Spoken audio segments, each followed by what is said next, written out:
You're ready to go. Okay.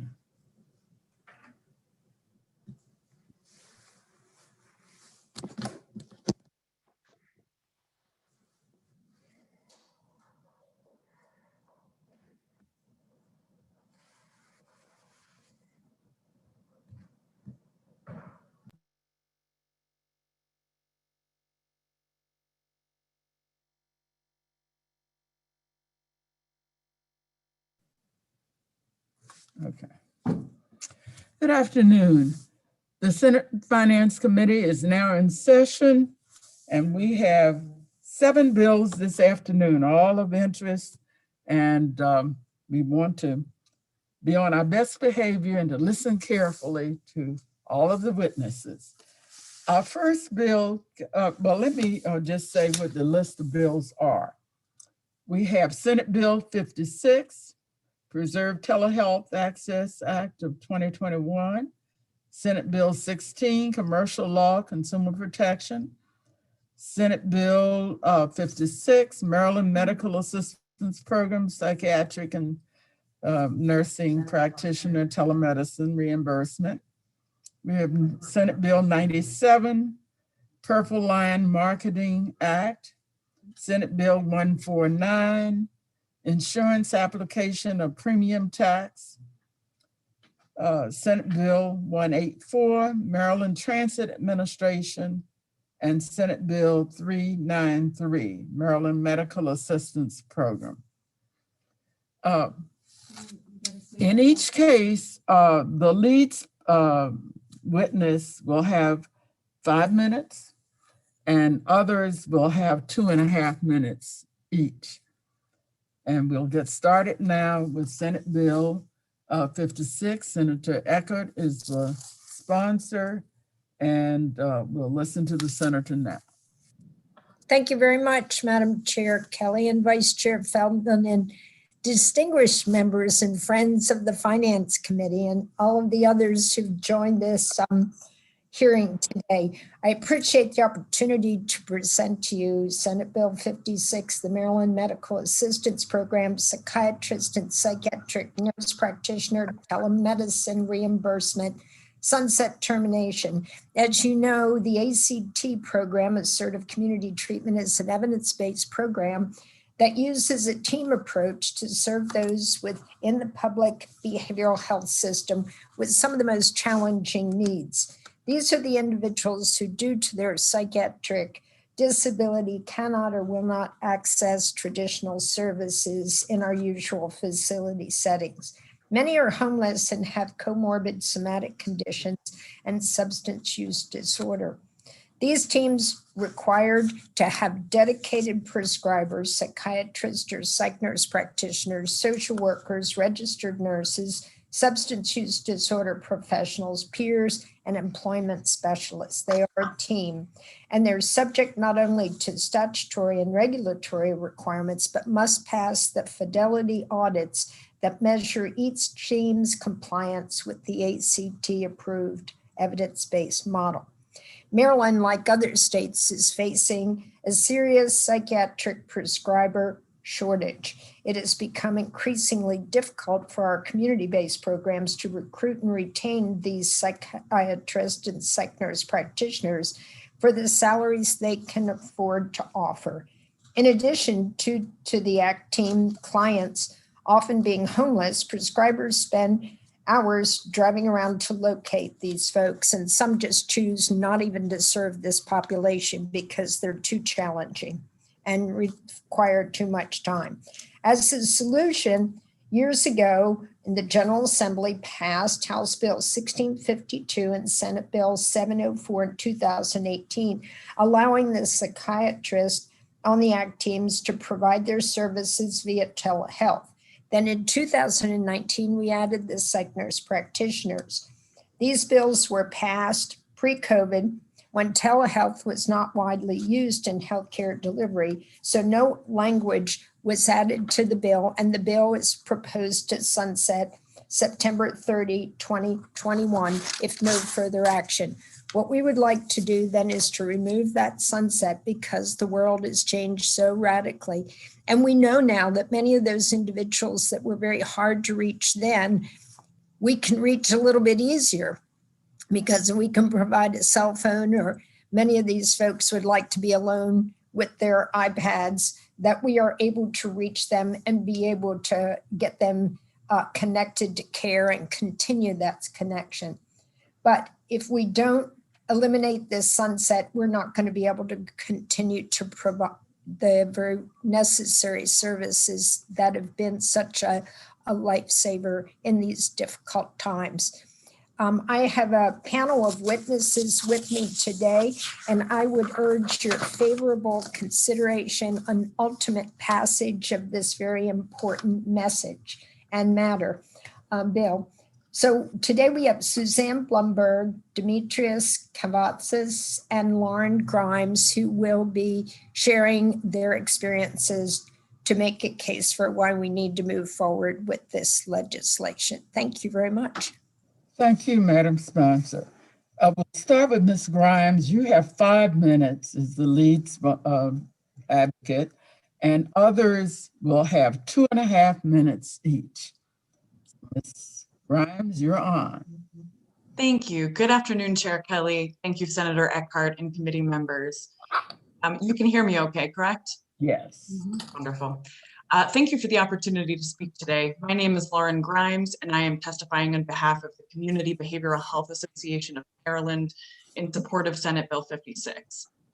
CBH represents 95 mental health and substance use service providers in Maryland who serve the majority of those accessing care through the public behavioral health system. You do have a copy of our detailed written testimony, so I will be as brief as possible. Senator Eckhart gave a fantastic synopsis, the workforce challenge impacting this service, as well as the mitigating impact of this legislation on that workforce crisis. So I won't repeat many of the issues that ACT teams were up against prior to being able to have their prescribers deliver care through telehealth. As we're all keenly aware, the importance of delivering care through telehealth has become even more essential since this legislation passed in 2018 and 2019. The state continues to grapple with ensuring that growing behavioral health needs amid the pandemic are met with timely access and safe delivery. The continuation of the telehealth allowance for all currently eligible ACT prescribers plays a key role in all of these efforts. As is often the case, the primary concern when this legislation was given the sunset of September 2021 was the ability to evaluate its fiscal impact. SB 56's fiscal note indicates that the Department of Health has found this particular telehealth allowance to be fiscally neutral, demonstrating its true cost effectiveness. So timeliness, safety, and cost effectiveness are the core elements of a service and delivery combination that's worth sustaining, especially given the time that we are in, so that it might continue to sustain our most at-risk population in Maryland. For all of these reasons, I ask that you give SB 56 a favorable report. Thank you so much for letting me talk today. Thank you. Are there any questions? All right, if not, we'll go to our next witness, Lauren Grimes. Nope, dig Lauren. Demetrius. Okay, Demetrius, wait, no. This is Lauren. All right, Lauren Grimes. Suzanne Is this is Lauren next, Grimes? number three. All right, Suzanne Blumberg. Hi, good afternoon. Thank you, Chairperson Kelly, Vice Chairperson Feldman, for letting us present to you and ask you for your support in Senate Bill 56. So I am the CEO at Upper Bay Counseling and Support Services, and we serve clients in both Cecil and Hartford County. One of the things that this bill has really allowed us to do is to use our nurse practitioners who are our prescribers in our ACT program and utilize, it's a he, but utilize his abilities in a much wider and broad way than we were able to before. The ACT team is one where the prescriber would typically need to go out into the community. We have a county that's over an hour and a half from one end to the other. And I did the math, and it's in my testimony. The 6 months prior to the bill passing, which allows us to be able to use telehealth with our nurse practitioners, the 6 month after, our prescriber was able to have 200 more client appointments for telehealth, because of telehealth, for prescribing. So what that means is that, and typically it was utilized when there was a crisis situation with a client. So when there's a crisis situation with a client, many times it ends up either in an ER visit or a hospitalization. It did not. So because our prescriber was able to utilize telehealth, our workers in the field could contact him and say, okay, look, you know what, there's something going on.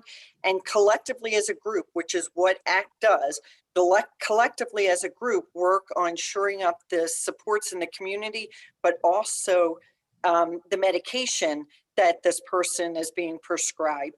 And it may just be to get them through a short crisis period or something.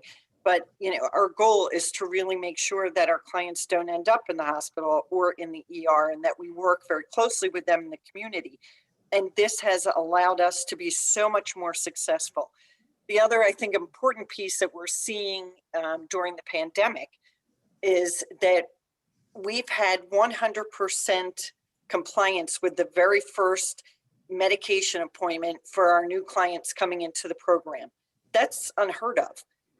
They all showed via telehealth with the support of our staff for their first appointment. It was really a remarkable achievement, and all due to our prescriber having the ability to do telehealth. We are a bundled service. Your testimony is very interesting, but you're going over your time. Oh, I apologize. I don't see a timer, and I'm so used to that big giant clock. So thank you, and I just ask for your support of Senate Bill 56. Thank you very much. Okay, we're going to Demetrius Cavathas. It's fine. Thank you. Thank you so much for allowing me to be here. We at the Lower Shore Clinic have 2 assertive community treatment teams that cover Worcester County, Wacomico, Somerset, Dorchester, Talbot, and Caroline counties. And those 2 teams serve 200 clients that they have significant chronic conditions, very difficult to engage, won't respond to traditional services. And as you know, with that geography, it's such a challenge to have these prescribers, we have 2 for these teams, be able to go around and do the effective care they need to do. And what's so great about the telemedicine provision is that it just allows us to, in vivo, in real time, engage people that are having a really hard time. So it's so powerful to have a prescriber, a psychiatrist or nurse practitioner, be able to immediately talk to somebody through this menu of services in telehealth, and then make adjustments right then and there on medications, write orders for labs, engage in other kind of physician-related activities, calling other clinics and specialties, right then and there. And it's so effective and so powerful. The engagement of the members has been at an all-time high. So I want to really emphasize that, number one, this is an evidence-based intervention that's being utilized. I was really glad to hear also that you understand that this is a neutral cost. This is what we call a capitated program. So the cost of this is a neutral event for the state. So I'm encouraging all of you to continue to support this, and feel free to reach out to me and ask me any questions if you'd like. And I'm 37 seconds under. Thank you. Yeah. Are there any questions?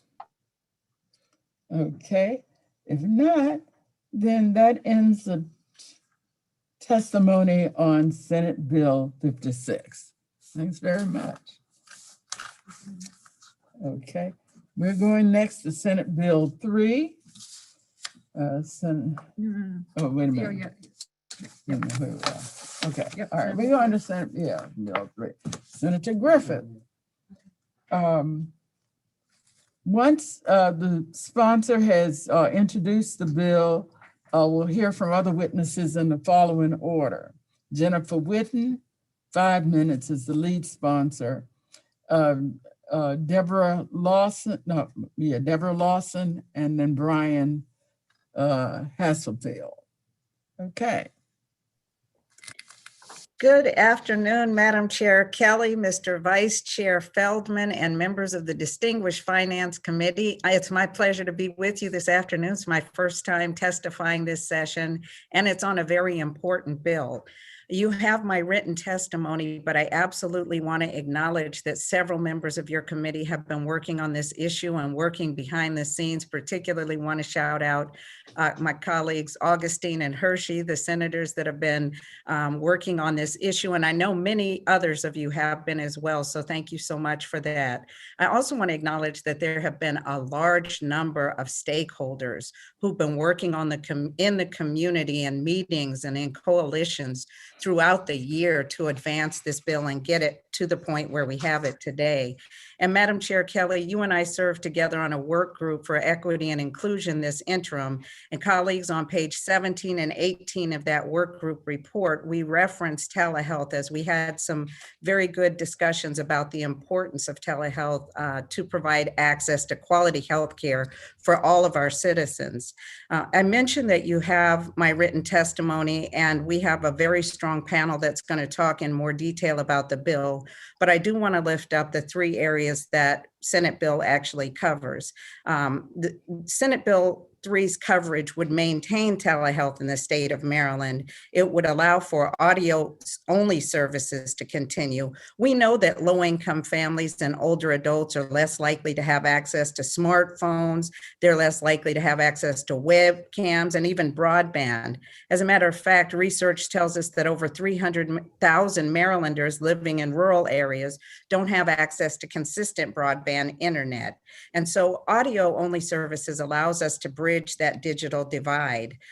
The number 2 thing I'll mention is that Senate Bill 3 will ensure the continued availability of Maryland Medicaid recipients to receive telehealth care in the sites where they're located by applying for waivers and waiver changes from the Centers of Medicare and Medicaid Services. And so we definitely want to make sure that we allow patients to be in their home if needed and if they're able to receive quality care in that setting. The third thing is to require insurers to reimburse services rendered through telehealth modalities at a fair rate, providing safeguards for providers to make sure that they're fairly compensated for their services and their expertise. Bottom line is, folks, we should keep this tool in Maryland's toolbox. We should have safe options to make sure that all of our citizens have access to high quality healthcare in the settings that make the most sense for them based on the recommendations of their providers. So, Madam Chair, we have phenomenal witnesses that'll talk a little bit more about the work on the bill. I know that you will likely hear some amendments later, and I know we're going to leave this bill in the very capable hands of this committee, but I hope that you all will consider the witness testimony that follows and appreciate so much more, having worked on this bill and working with our colleagues over across the street, the work of the policy committees. It's been a while since I've been on one, and so hats off to all of you. Thank you so much, Madam Chair and colleagues. Thank you. Are there questions? All right, if not, then we're going to Jennifer Whitten. You have 5 minutes. Thank you, Madam Chair. Good afternoon, and good afternoon, committee members. It's a pleasure to see you this session for the first time for myself, testifying before Senate Finance. For the record, my name is Jennifer Whitten. I'm here representing the Maryland Hospital Association, our 60 hospitals across the state and health systems in support of Senate Bill 3. And I think the way that President Pro Tem has described the importance of this issue just really reflects her leadership in this space. Again, this bill before you is really about making sure that vulnerable populations have access to care during the pandemic and as we hopefully move towards post-pandemic life. And really appreciate all of the work that she has done in the committee looking at health disparities and racial disparities. But I also want to thank this committee, and in particular, Senator Hershey, Senator Augustine, and others. You have really paved the pathway for us. You have passed really important legislation just in 2020 alone, really allowing us to build upon the great value of telehealth. And so I thank this committee as you deliberate on several pieces of legislation related to telehealth. And so thank you. As the senator sponsor said, due to many of the federal and state waivers during the pandemic, providers for the first time were not held back by so many restrictive policies. They were really able to use a multitude of tools to really meet patients' needs throughout different communities in our state. And I think that's really the value of this bill today.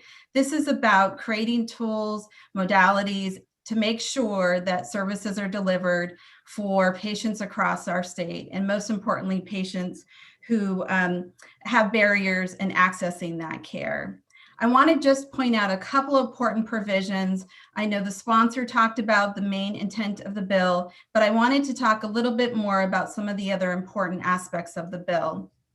First, the bill removes some of the arbitrary restrictions currently in Medicaid statute that require providers and patients to go to a clinic to receive telehealth service. I think you'd all agree that that really does not let us use the value of telehealth. So this bill removes those restrictions, allows providers flexibility on where they can deliver services, and most importantly, allows patients to receive services in their homes, at work, wherever is best suited for them. And I think that is very important.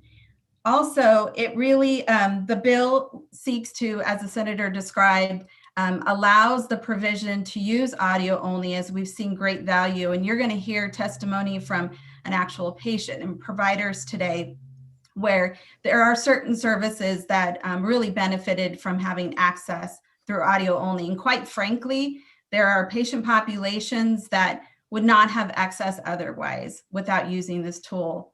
We're seeking a fair, balanced reimbursement rate for providers for their expertise and time in delivering these services. And I know that you all value that. And then lastly, we are expanding some of the tools available to providers so that we can monitor closely folks who are potentially homebound, who might have chronic disease and other ongoing issues, where we can really measure how they are doing and make real-time treatment decisions that are most critical. Now, I had some of the same data points that the sponsor shared with you all in terms of the digital divide in the state. We all know that rural communities, even 40% of residents have reported in Baltimore City that they lack access to internet and technology. So again, this is really about a way for us to deliver care throughout the state in the communities most at need. Lastly, I just want to say for the committee, I want to make sure that you all know that the bill does not seek to change anything within scope of practice. So I think that that's very important as you deliberate. Providers still will be required to follow all the standards that the boards have established, and they really are using their best clinical judgment on when to use these certain modalities to deliver care. You are going to hear from Dr. Hasselfield here in a minute, who will talk about how he makes those decisions. And you'll hear from a mother on the different ways that she and her son receive care through telehealth. I had other data points that I was going to share with you today, but I think I'll skip that. You've got my testimony. What I want to leave with you is that this legislation is critical. We do not want to cut off access to hundreds of Marylanders who have now for the first time had access to care. We have seen tremendous results from using these different modalities. And so we just would urge this committee to take this bill, move it, and ensure that, again, that we make sure that the communities and those most in need have access to care. So happy to answer questions at any time, Madam Chair, but thank you again for this committee. I ask for a favorable report. Thank you. Are there any questions? All right, you must have done a good job. Okay, we're going to move next to Deborah Lawson. Good afternoon, Madam Chair and committee. My name is Deborah Lawson. I'm a resident of Southern Maryland and a mother who has benefited from the use of telehealth for me and my children. I'm here today to tell you why I support Senate Bill 3, Preserve Telehealth Access Act of 2021, and encourage you to vote in favor. My 4-year-old son has suffered since the age 2 with language and behavior challenges. The care he was able to receive from Kennedy Krieger Institute since August was only possible because of the flexibility offered through telehealth during the pandemic. And ongoing care will only continue to be possible if this bill is passed into law. I live about 1.5 hours from Kennedy Krieger. To keep up with his treatment in person would be impossible for me. I would need to take off 5 hours of work for each biweekly appointment, which would mean using all of my paid time off, leaving no room for anyone to get sick or to take vacation, compared to the 1.5 hours I take off for telehealth appointments. Virtual appointments have also provided a better experience for my son. A portion of these visits, the doctor spends asking me questions, during which time my son is able to entertain himself playing with his own toys. In addition, the doctors have had the chance to see my son in his natural environment, where he is comfortable, which enables him to demonstrate many of the behavior concerns I would only have been able to verbally explain during an in-person visit, since children are sometimes predisposed to behaving better in unfamiliar surroundings. With in-home telehealth visits, it's allowed the doctors to see with their own eyes some of the issues I'm dealing with and make real-time treatment decisions. These appointments have been a mix of visual and audio only, an effective option for when it is not necessary to visually observe. The convenience and quality of telehealth has truly transformed my life and my son's health. However, before COVID, these care options would not have been available to us through my insurance carrier, CareFirst. I've written to CareFirst on several occasions to tell them how essential telehealth is to my family's current treatment. I brought up my prior experience when insured by Kaiser and how telehealth was a covered benefit. However, now I'm extremely concerned about the repercussions to my son's progress should CareFirst decide to stop covering my son's essential visits via telehealth, which, as previously mentioned, is not just the only way we can access care, but would also severely impact the quality of care he is receiving by removing him from his natural environment where the behavior issues are present most often. Thank you again for your attention and for your commitment to ensuring Marylanders continue to have access to telehealth, including audio-only options. My family respectfully asks you to pass this legislation. Thank you very much. Are there any questions? All right. We're going to move next to Brian Hasselfeld, Johns Hopkins Medicine. Good afternoon, Chair Kelly, Vice Chair Feldman, and members of the committee. Thank you for this opportunity to testify today in support of Senate Bill 3. Thank you to Senator Griffith for sponsoring this important legislation. I'm Dr. Hasselfeld. I'm the Medical Director for Digital Health and Telemedicine at Johns Hopkins Medicine, and also practice pediatric and internal medicine primary care here in Baltimore City, seeing patients of all ages. Johns Hopkins is pleased to support this legislation. Telemedicine is a tool for providers of all types and all specialties that has been critical to meet the core aim of healthcare, the right kind of care to the right patient at the right place at the right time. In every patient at every age, there are some medical issues that are not only adequately dealt with by telemedicine, but in many instances better dealt with via telemedicine. In my pediatric patients with poorly controlled asthma, the ability to evaluate for home triggers such as pets and carpet is much improved via telemedicine. In my adult patients on multiple medications, no longer can that patient forget their medications at home. As Ms. Lawson just mentioned, I can see all these issues in real time in a modern virtual home visit, making my medical decision-making that much better.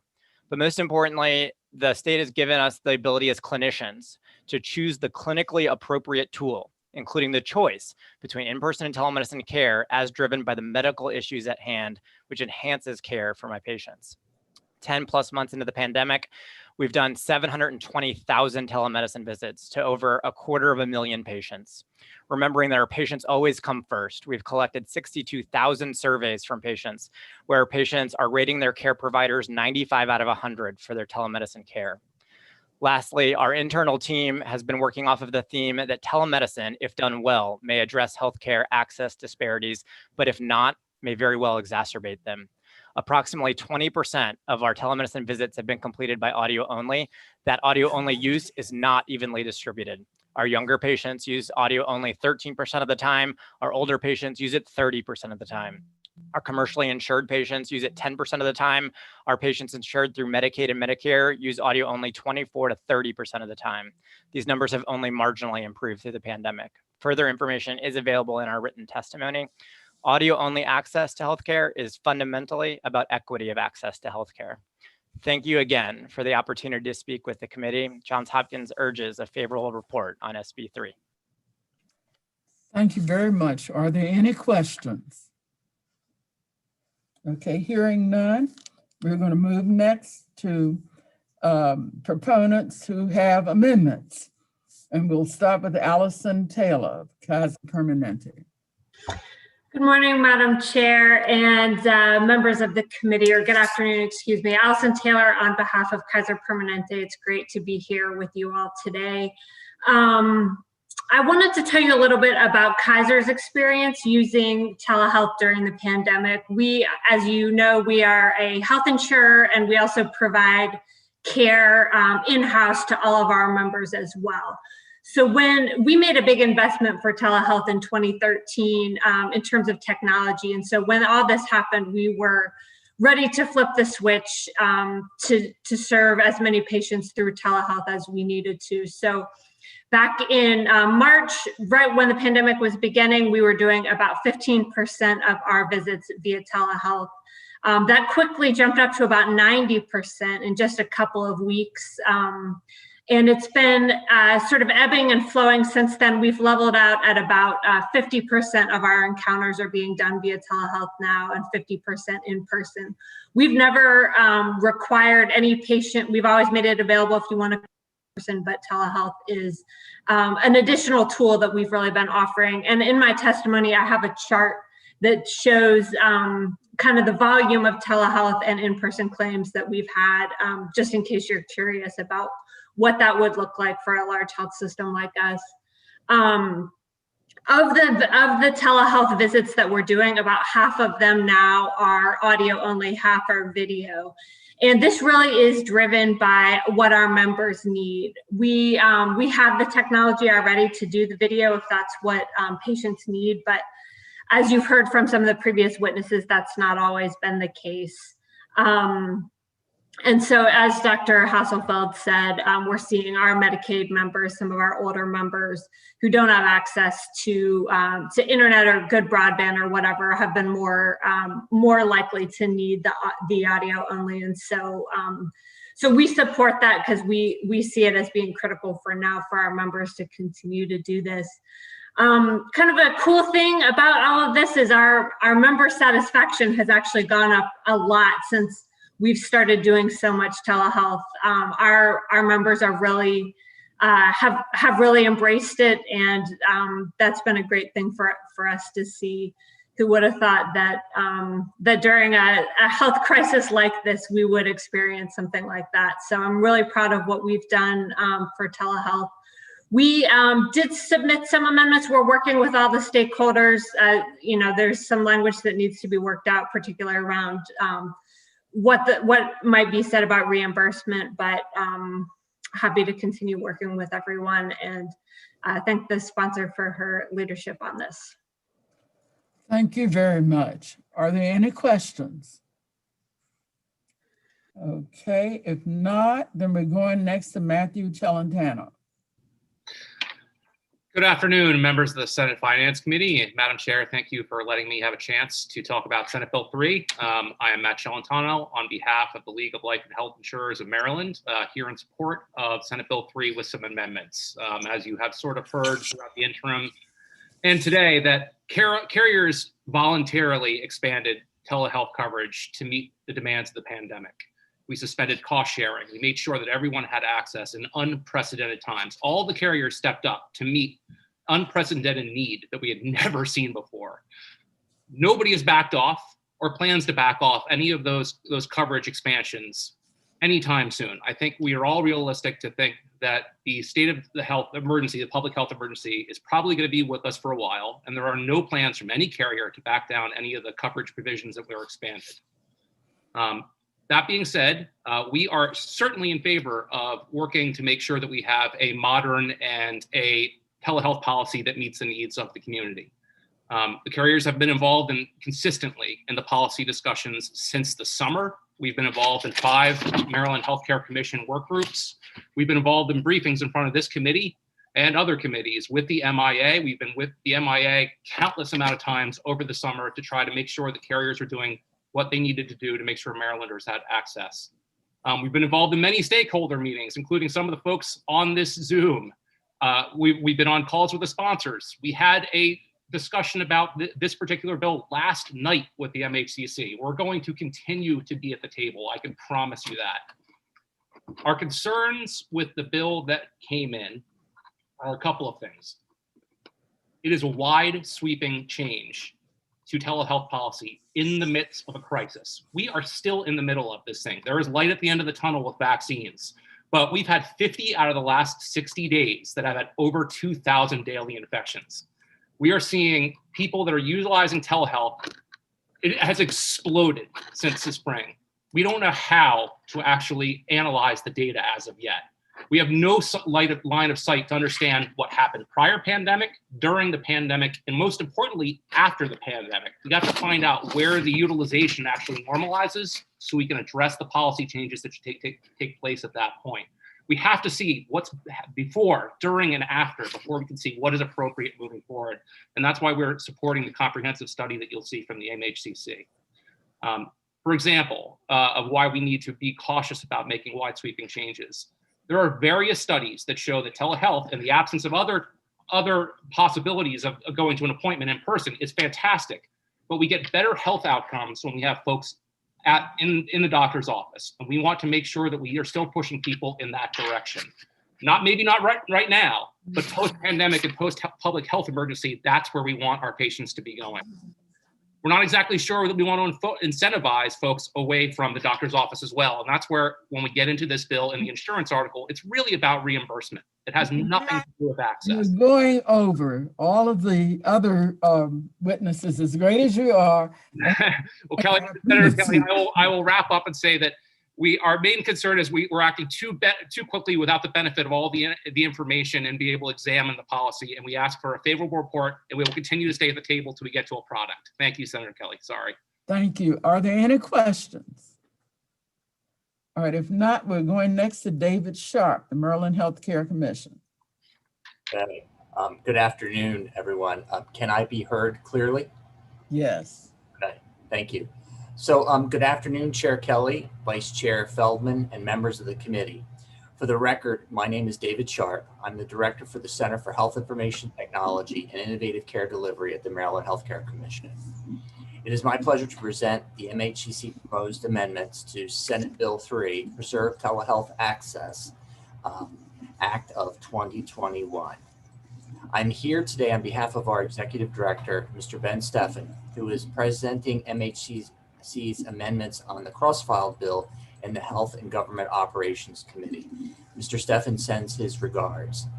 The MHCC has promoted the adoption of telehealth over the last 10 years. Throughout the time of the uptake has been slower than we had hoped. The COVID-19 public health emergency propelled adoption in late March and early April. Statistics reported by the Assistant Secretary for Program Evaluation at the U.S. Department of Health and Human Services and confirmed by our own analysis shows that Maryland ranked in the top 10 of all states in the use of telehealth.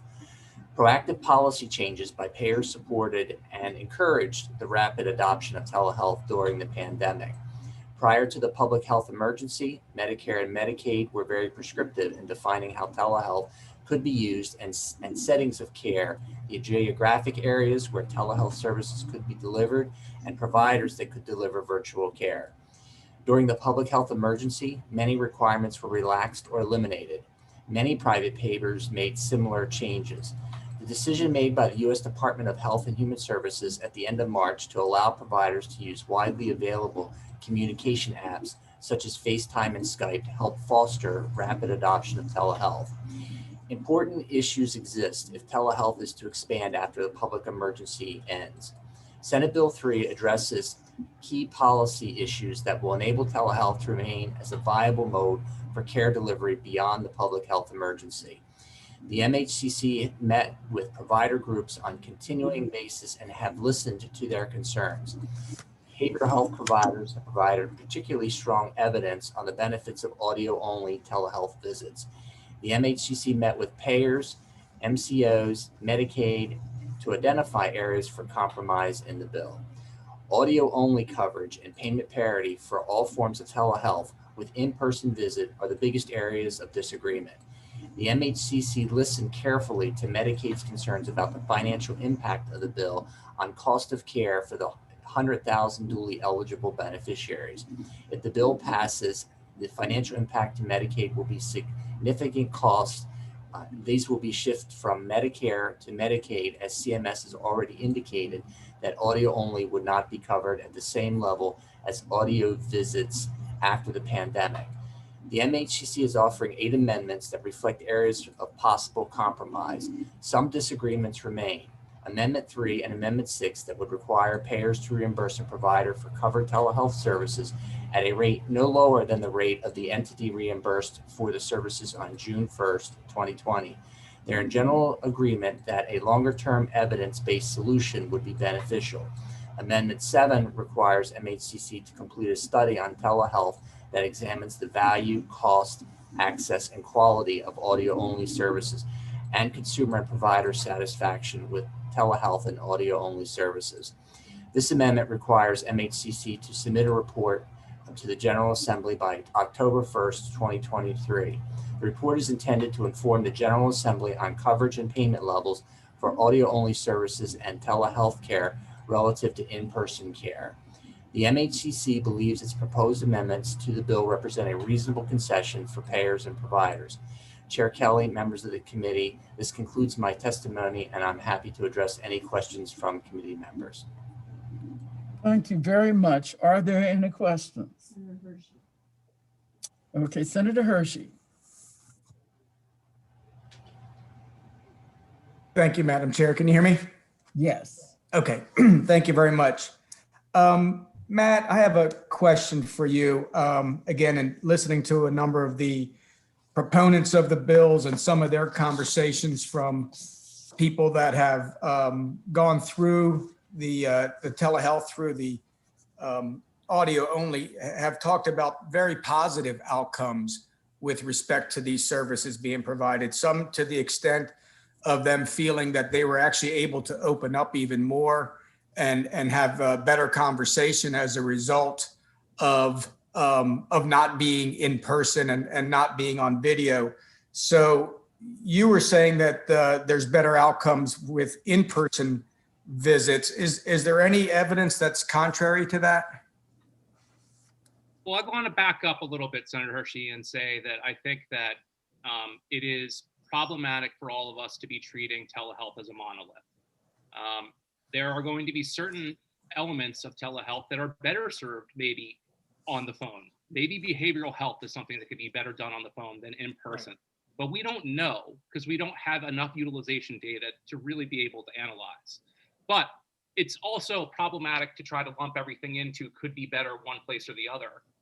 There are probably certain services on audio only that will be better, but there's also services that you have to do in person. For example, if I have somewhere where the doctor needs to push on my stomach, I can't do that by phone. I can't do that by video. The problem is that the bill treats it all as the same. So we need to have some discussions to create some guardrails to try to steer people to the appropriate amount of care. Now, there is no doubt that telehealth expansion has been a godsend, especially during the pandemic. But I can say for my house, personally, we've had probably 25 to 30 telehealth visits since the pandemic, probably since March. Half of them have been amazing, fantastic, with my 3 small children having multiple visits. Some of them were awful. And it just kind of brings me back to the same place, is that all telehealth is not the same. And to try to have a wide sweeping policy that treats it all the same in the midst of the crisis, when carriers are already covering all of it, doesn't seem like the best use of dollars or the best health policy for us right now. No, but I would have to say, unfortunately, that argument of some of the visits not being well, you might have the same response from people that go into a doctor's office and just might flat out say that the level of care or the benefit of the visit was just not positive there as well too. So So that goes to both sides. So I'm more concerned, again, and your comment was that you're not going to back off of the coverage and anything that you are doing currently as a result of the pandemic.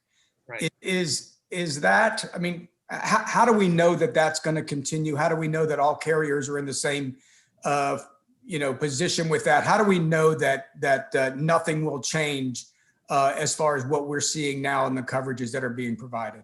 Well, Senator Hershey, I would point to the fact that carriers voluntarily ramped up coverage and took away cost sharing before anybody had told them to do anything in the spring.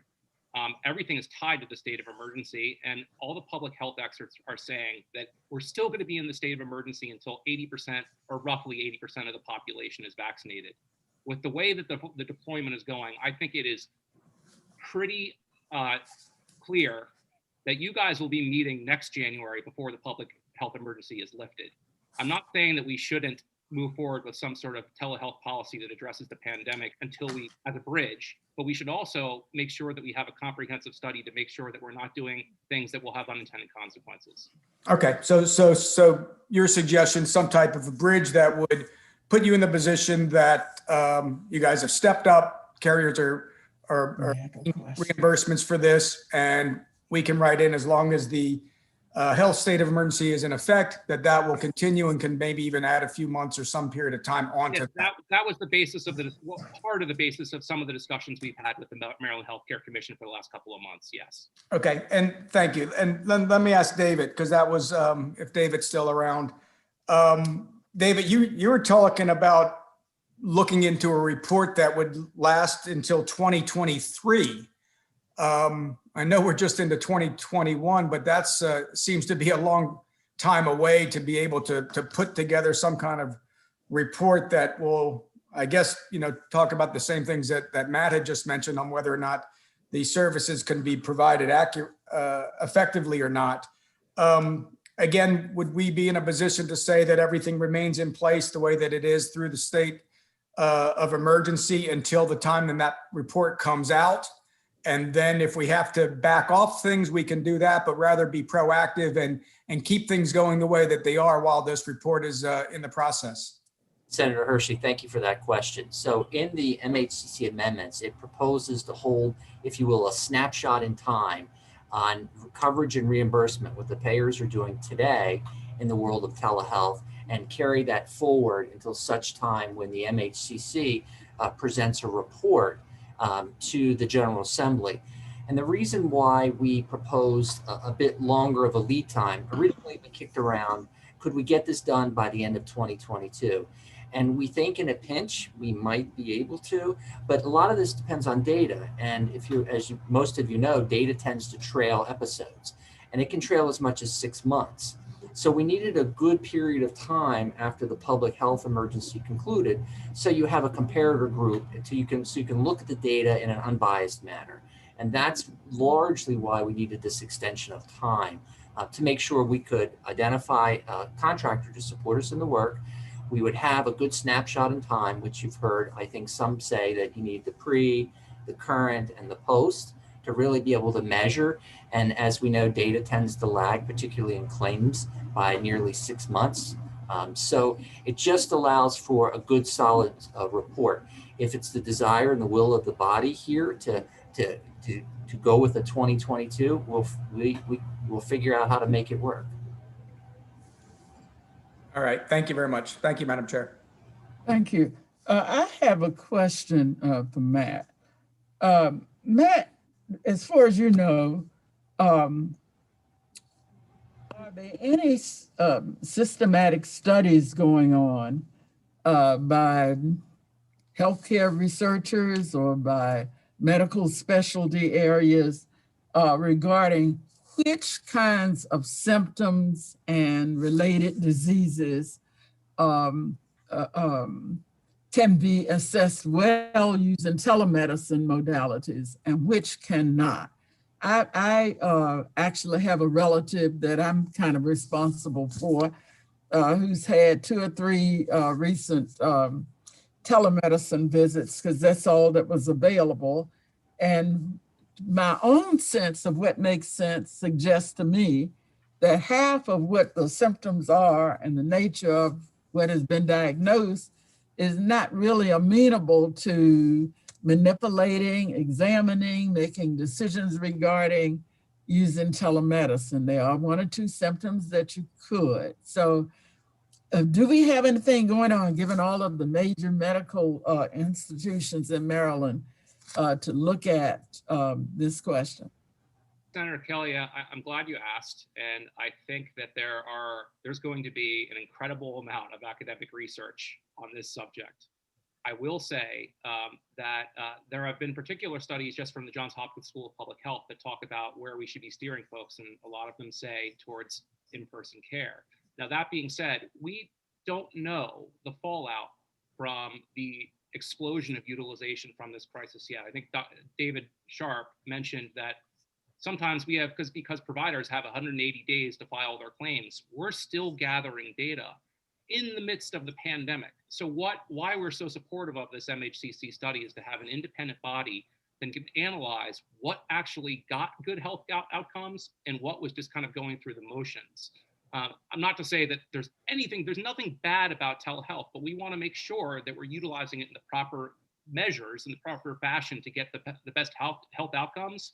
And when you go from 15% of your visits telehealth to 80% in the course of 6 weeks, and then it starts to level off, we just don't know yet. We have to see what it looks like after and where it normalizes. Will people utilize telehealth more than they did post-pandemic than they did prior pandemic? Yeah, but I've heard from carriers that their speculation is it will be a little bit more, but it won't be that much more. People want to go see their doctors in most instances. That's why it's important that we have these discussions about audio only, because there might be places where it actually makes more sense to do an audio only visit or a video visit. But we don't have the whole picture of what has happened in the past 9 or 10 months. And I think it's not wise to move forward with a wide sweeping one size fits all policy. I'm sure that there were studies being done on utilization of telehealth well before the pandemic started. Sure, you're absolutely right, Senator. Could you get back to us if you can, or any of you who are with medical institutions or researchers, and let us know give us a little bibliography of some of the studies that were done when it was not under the pressure of the pandemic to show what already appears to be good medical research in that regard. We would be happy to get back to you, Senator Kelly. Okay, are there other questions? Senator Augustine. Thank you, Chair Kelly. I really just wanted to perhaps give Allison Taylor and maybe even Jennifer and Dr. Hasselfield, because I think, Chair Kelly, they might have, I know as far as Kaiser, they've got significant data actually around this space of the efficacy of the telehealth. And I don't know if they might want to just be able to briefly respond. I know they can give you the longer reply as well in writing.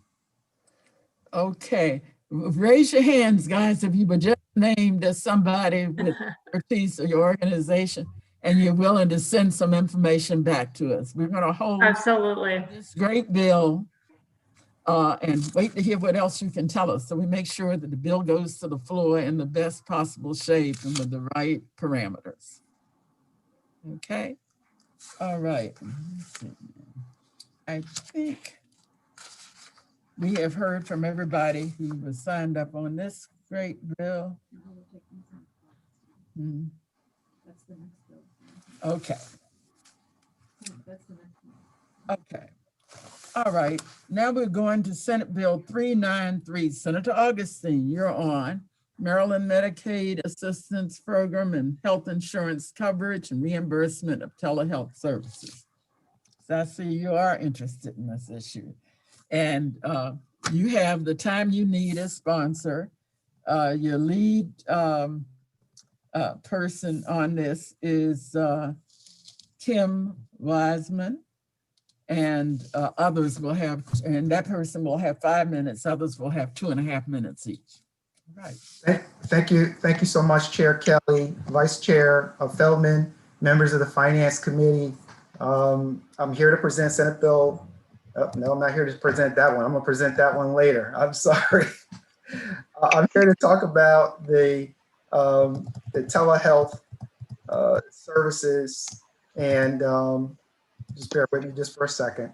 Senate Bill 393, permanent, provide parity in coverage and reimbursement, behavioral health services to promote health access and equity through both Medicaid and commercial insurance. First, before I get any further down the line, I want to acknowledge that Senator Benson asked to be a co-sponsor of this legislation upon reading about it, and I will submit that as an amendment. I also just forgive other colleagues who may have wanted to co-sponsor, but I simply was just intent on getting this critical information presented to the body. Colleagues, the need for mental health and substance use disorder services provided to Marylanders has just never been greater, as we have heard. COVID-19 and its impact during this pandemic has just been unbelievable. Adults have reported that their children are experiencing rates of anxiety and depression over this period, increases of 40%, 25% of children expressing depression. Calls and online outreach to Maryland's 211 call center, which connects people with mental health resources, have increased by 355% in the fourth quarter of 2020. Unbelievable number. Overdose deaths from alcohol and drug use have increased by 12% in Maryland in the first 3 quarters compared to 2019. And what we're finding is that patients who have survived COVID have had significantly higher rates of being diagnosed with anxiety and mood disorders in the 3 months after their diagnosis. Utilization of telehealth, as you've already heard from the previous bill, for mental health care has increased dramatically during the pandemic, and it has just been really absolutely overwhelming. Senate Bill 393 focused singularly on the delivery of mental health and substance use disorder services because of the disproportionate need for these services and limited access to behavioral health care in many parts of Maryland. As demonstrated by high telehealth utilization, mental health and substance use disorder care is uniquely well suited for telehealth delivery. And this is why. Mental health and substance use disorder care is talk therapy to identify the source of depression, anxiety, and other emotional problems, ways to evaluate and effectively respond, and for substance use and disorders, interventions to engage a patient in the stages of change to address harmful alcohol and drug use. No physical exam is really needed for most of these parts of the care. Telehealth removes barriers, transportation costs and time, work and family commitments that make it difficult for patients to initiate mental health and substance use disorder care because of a lack of motivation, hopelessness, sense of worthlessness, overwhelming and chaotic life conditions are removed. Telehealth also helps with removing stigma associated with going to mental health or substance use disorder providers by allowing patients to get their care in a private setting or their home.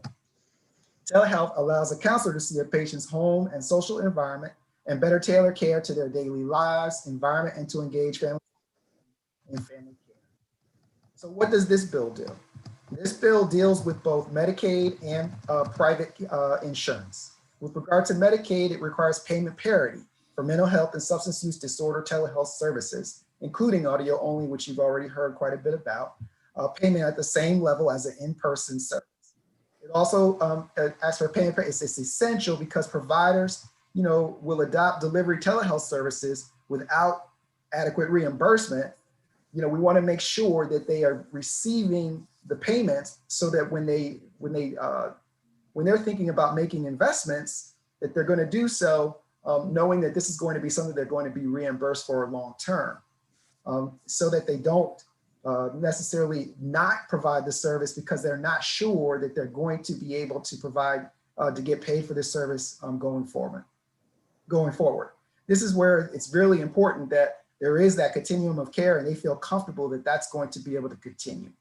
This bill also requires Medicaid to cover and reimburse licensed mental health and substance use practitioners and programs. That would be psychiatrists, psychiatric nurse practitioners, which we heard a little bit about again earlier, who work in mobile treatment and assertive community treatment, and the services of paraprofessionals when program bills for these services are in person. The full continuum of services and providers must be covered and reimbursed to meet patient needs. Paraprofessionals and peers are used in psychiatric rehab programs and residential rehab programs to provide the support services that patients require. Cost of those services can be billed by the program for in-person delivery and should be reimbursed for telehealth delivery. Now, with regard to private insurance, this bill requires and allow patients to select the service delivery mode, which you heard a little bit about, telehealth or in-person, and not require a patient to use telehealth in lieu of in-person. Patients and practitioners should be the ones to choose the appropriate manner for delivery of care, not the carriers, to ensure effective care. This bill also requires carriers to get patient consent to use telehealth for purposes of counting telehealth services for satisfaction of network adequacy requirements. That is the current standard in law, and it should, at least until many telehealth issue standards are resolved. Now, with regard to both Medicaid and private insurance, this bill requires compliance with the Mental Health Parity and Addiction Equity Act, meaning that the reimbursement and utilization management for mental health and substance use disorder telehealth services must be comparable to telehealth services for other health conditions. And I thank the committee for passing compliance legislation around that last year. Medicaid currently imposes utilization management requirements for mental health and substance use disorder services that are not imposed on somatic care. And so we really got to make sure that we remove that. So colleagues, there is a lot going on in here, but it is of the utmost importance and requires our action to deal with the current behavioral health crisis we are facing, and that will continue after we have declared an end to the state of emergency. And I want to make sure we think about that. Just remember that this behavioral health crisis will continue in silence after the official end of the state of emergency. And we need to make sure that we make these changes permanent today, and that there is a strong continuity of real good care for folks moving forward. And so I ask for the committee's favorable report and look forward to hearing from my panel. Thank you very much. Are there any questions? Okay, we're going next to the lead proponent, Kim Wireman, who has 5 minutes, and then others that we will call on have 2.5 minutes each. So you're on. Can you hear me? This is Kim Yes. Wireman. Can everyone hear me? Yes. Thanks so much. Thank you. This is Kim Wireman. I'm here from Powell Recovery Center. I'm the president of Powell Recovery Center and also a board member of Maryland Addictions Directors Council, here in strong support of SB 393 to expand coverage for telehealth services under Maryland Medicaid. Powell has provided life-saving addictions and dual recovery treatment in Baltimore City since 1994. Many of our clients are in the public health system, and 85% of our clients present with no psychosocial supports seeking treatment for fentanyl dependence. With the COVID pandemic and the state of emergency in March of 2020, PAL moved rapidly to implement telehealth in order to sustain treatment, keeping both our clients and our staff safe. We implemented HIPAA-compliant technology along with the use of 54-inch TVs, which were already in the residential units, but also then purchased and issued Chromebooks and tablets to each residential unit. Group treatment, individual treatment, and case management was delivered using telehealth. This allowed us to keep 280 clients in residential and outpatient treatment through the pandemic, keep our clients and our staff safe. From April 2020, when telehealth was implemented, PAL had virtual weekly supervision sessions, weekly case conferences, and weekly training for counselors and clinicians, all surrounding and focused on the delivery of telehealth services. Group and individual sessions for all ASAM levels of care continue to be delivered under COMAR regulations.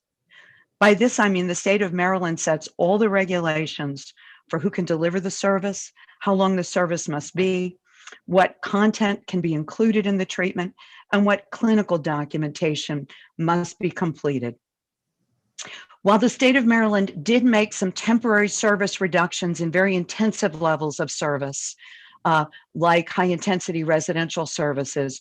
We don't advocate for the continuance after the pandemic is over of those slight service reductions. The reason that high-intensity residential was reduced from 36 hours a week to 28 hours a week was because we faced great difficulty with service delivery during the pandemic. Again, we don't advocate for those to continue, those exceptions to continue. For outpatient services, our patients at Power Recovery Center don't have Chromebooks, they don't have phones with audiovisual services. So we use audio only services for these patients. Telehealth using audio only has the same requirements as face-to-face COMAR regulations. Both must be pre-authorized by Medicaid, and this means the client has to meet ASAM, American Society of Addictions Medicine, clinical criteria. In June of 2020, the Maryland Addictions Directors Council, after having members delivering several months of telehealth during the pandemic, surveyed 400 clients using telehealth across the state. These clients were in all levels of care, including residential and outpatient treatment. Over 80% expressed satisfaction with individual and group sessions delivered by telehealth and audio-only services. The costs for this service are the same pretty much for all service delivery methods. The overwhelming cost component of care is the personnel to deliver the service. Clinicians and counselors are engaged in services via telehealth for the same length of time as they are for face-to-face services. For patients in residential care, clients must receive care in a licensed residential facility. Residential clients receiving telehealth are not in their homes. They're in a licensed COMAR residential facility. Hence, programs have the same cost for the residential setting, regardless of how the therapeutic services are delivered. Much of SUD and outpatient mental health service is structured into fee-for-service or bundled daily rates. This means there are clear COMAR definitions for the length of service, who can deliver the service, and the quality standards and content for those services. Bundled daily rates in SUD highly restrict any additional Medicaid billing. Telehealth does not change or open up new and different billing or amend existing COMAR billing requirements in SUD. As a provider, we must be licensed by the state and we must be accredited by a state-approved body in order to deliver any level of care. Thank you. And in closing, both Power Recovery Center and the Maryland Addictions Directors Council states their strong support for SB 393. Thank you. Are there any questions? Okay, we're going next to Ellen Weber. Thank you, Madam Chair and Mr. Vice Chair and members of the committee. My name is Ellen Weber. I'm Vice President for Health Initiatives at the Legal Action Center. We also convene the Maryland Parity Coalition, and we urge your support for SB 393. SB 393 calls for the expansion of audio-only telehealth and payment parity in both commercial insurance and Medicaid in order to ensure healthcare equity. That's regardless of an individual's insurance coverage, their income level, their race, disability, or geographical location. Both are necessary in order to provide the broadest access to mental health and substance use care, which we know is so essential for Maryland to recover from the pandemic. Audio-only services at payment parity is absolutely essential for Medicaid. This is one of the features that distinguishes 393 from SB 3. As we've heard from Dr. Hasselfield earlier today, Medicaid enrollees are using audio-only telehealth at a far greater level than other individuals for mental health services, for services. And the Behavioral Health Administration has actually done a survey and of its providers, and they have found that telehealth has been incredibly successful. It's reduced transportation barriers, created easier access to services, and it's increased patient participation. Providers have reported reductions in no-shows and engagement by people who would never otherwise be able to get care. So we really urge you to make permanent this service delivery method that has been so successful and has worked so well. I'd like to provide just a few more pieces of data that others have not yet provided over the course of this afternoon. First of all, other states have already authorized these kinds of services. both payment parity and audiovisual services in both Medicaid and private insurance. So any representation by carriers or others that this isn't possible isn't borne out by the data. 3 states, Colorado, New Hampshire, and Massachusetts, have now require telehealth services via audio only at payment parity in both commercial and private insurance. Massachusetts is important to take a look at. Massachusetts requires payment parity for audio only and audiovisual services for behavioral health services permanently. And it's done so because it's recognized the carrier networks are limited and then the needs are so great. It has limited payment parity for 2 years for the other medical conditions. But there are other states that have done the same. The District of Columbia and Oregon have required audio-only telehealth and payment parity in Medicaid. The other states, Delaware and Georgia, cover audio only at payment parity. I hate to interrupt, but your time is up. Thank you, Madam Chair. We really urge you to support this. It is the patients who will, across Maryland, who will benefit the most from enactment of SB 393. Thank you very much. Are there any questions? Okay, we're going next to Belma Crawford.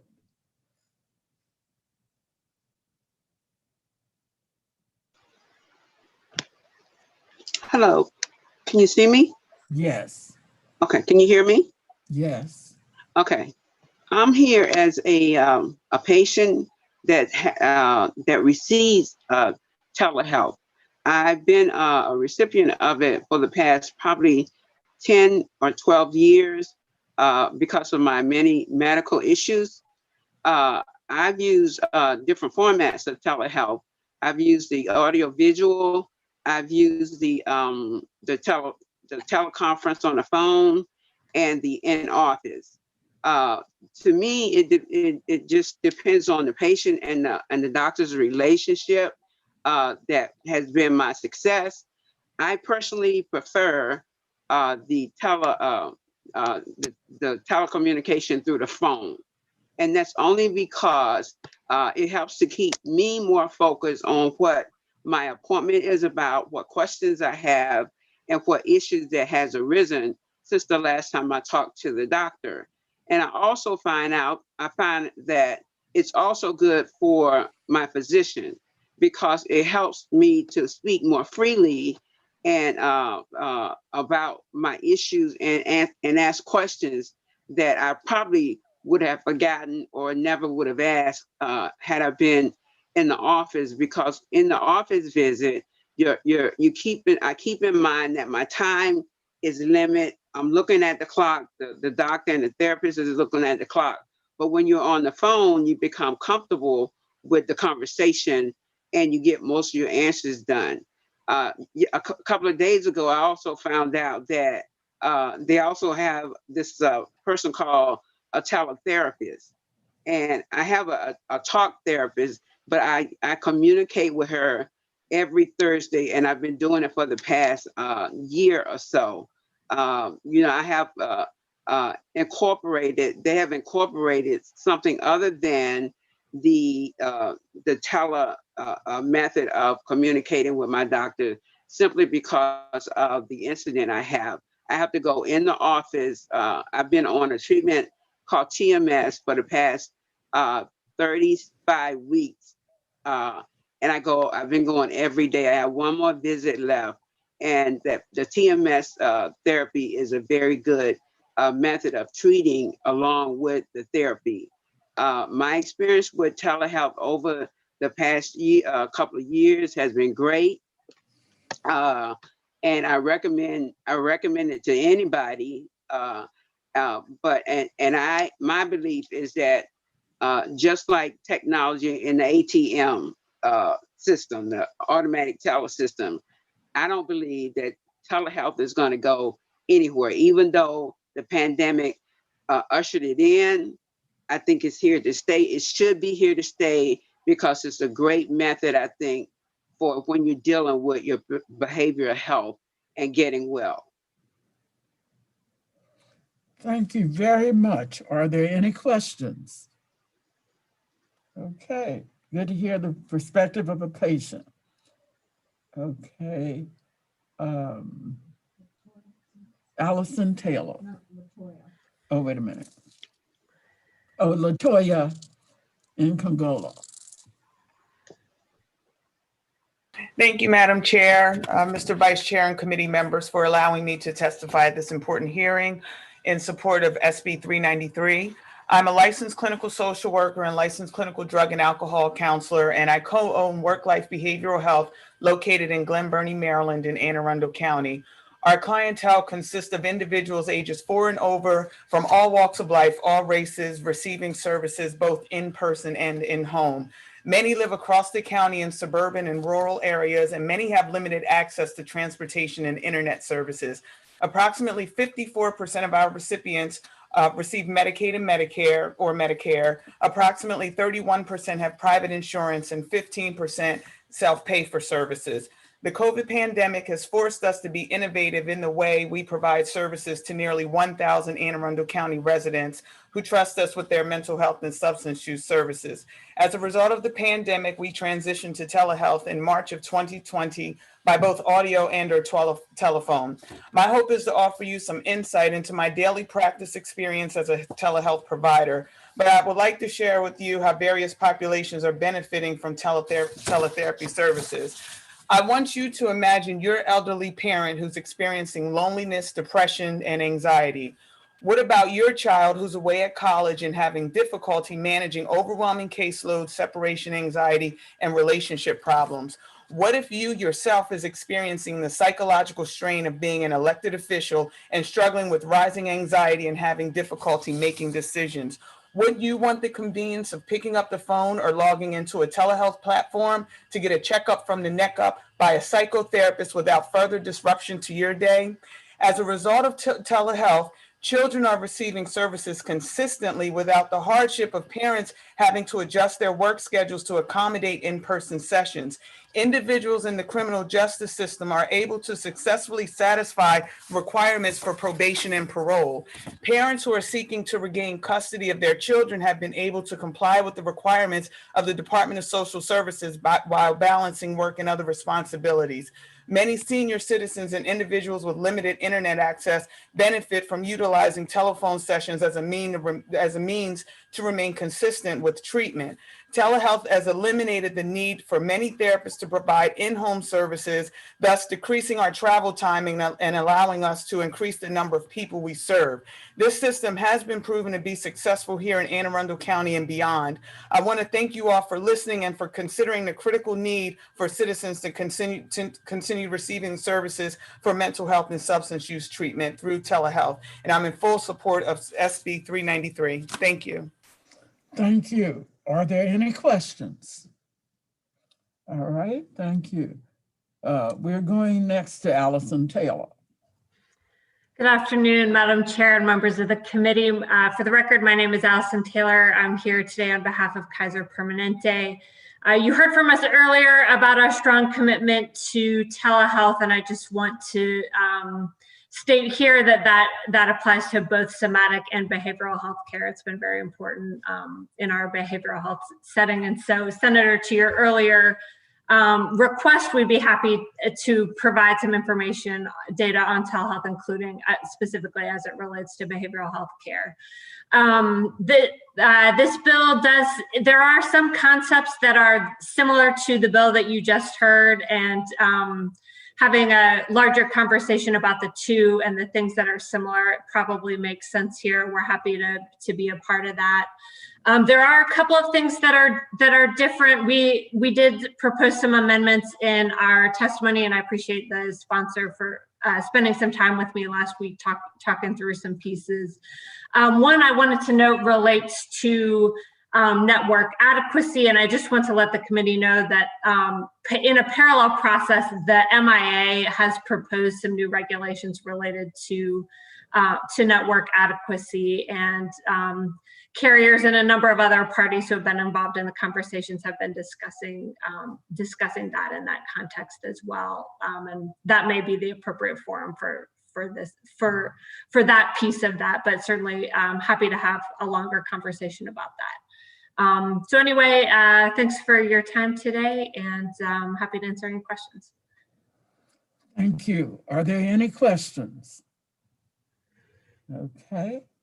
And finally, Matthew Celentano. Good afternoon again, members of the Senate Finance Committee, Madam Chair. I'm Matt Celentano on behalf of the League of Life and Health Insurers of Maryland, here favorable on Senate Bill 393 with amendments. I won't sort of repeat my testimony from earlier. It's sort of in the same posture.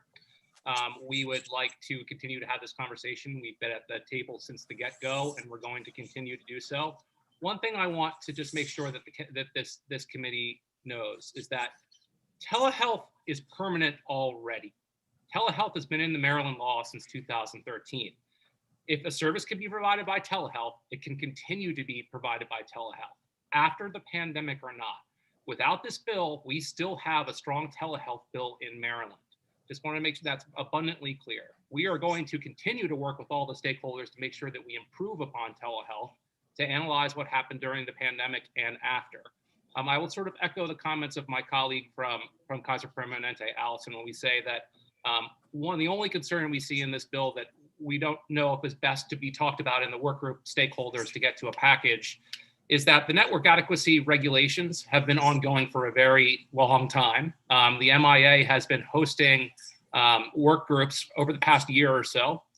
There was actually draft proposed regulations that were put in the register this fall. All the stakeholders, including many people on this call, issued some comments on those regulations. And we're going to be having another work group, I think, pretty soon that will address this particular discussion point. Telehealth and the interaction with network adequacy is going to be a large discussion point during those work groups led by the MIA. So just to keep that in mind, we will continue to be at the table, and we look forward to working with members of this committee. Thank you very much.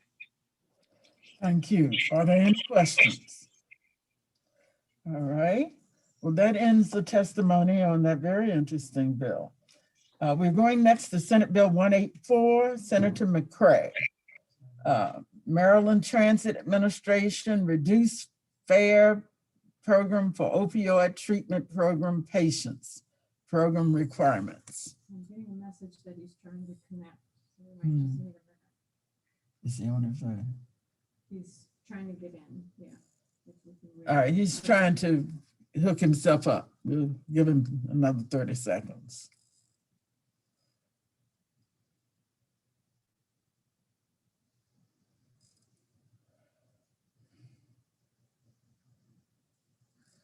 If he doesn't, then we're going to go to your bill. Okay, well, we'll come back if he gets hooked up. Why don't we go instead to, okay, thank you, into Senate Bill 149, which is my bill, testimony regarding Senate Bill 149, insurance application of the premium tax continued exclusion of the automobile insurance fund. Colleagues, Senate Bill 149 is a straightforward bill which does one thing.